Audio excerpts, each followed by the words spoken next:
एक छोटे से कस्बे में दो दुकानदार रहते थे, रघु और मोहन। रघु की मटन की दुकान थी और मोहन की मछली की। दोनों की दुकानें एक दूसरे के बगल में थीं। रोज सुबह दोनों अपनी अपनी दुकान खोलते, ग्राहकों को बुलाते और शाम को दुकान बंद कर घर लौट जाते। शुरुआत में दोनों सिर्फ एक दूसरे को पहचानते थे, मगर कोई खास बातचीत नहीं होती थी। एक दिन बारिश इतनी जोर से हुई कि सारा बाजार कीचड़ और पानी से भर गया। मोहन की दुकान का एक कोना ढह गया और सारी मछली खराब हो गई। वो परेशान हो गया क्योंकि वो दिन की कमाई से ही अपने घर का खर्च चलाता था। रघु ने ये सब देखा और बिना कुछ कहे अपनी दुकान से कुछ पैसे निकाले और मोहन को दे दिए।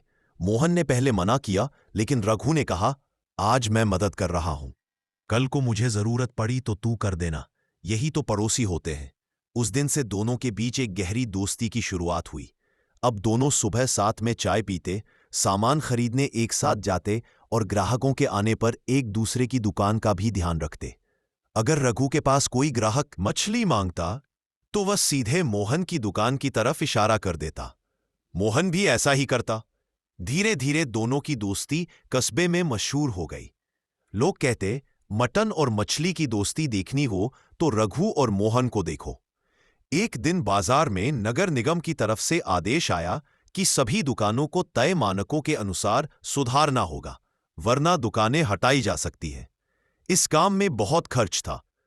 मोहन थोड़े पैसों की तंगी में था, लेकिन रघु ने फिर आगे बढ़कर कहा, दुकानें हमारी अलग हो सकती है, पर मेहनत और भरोसा एक ही है।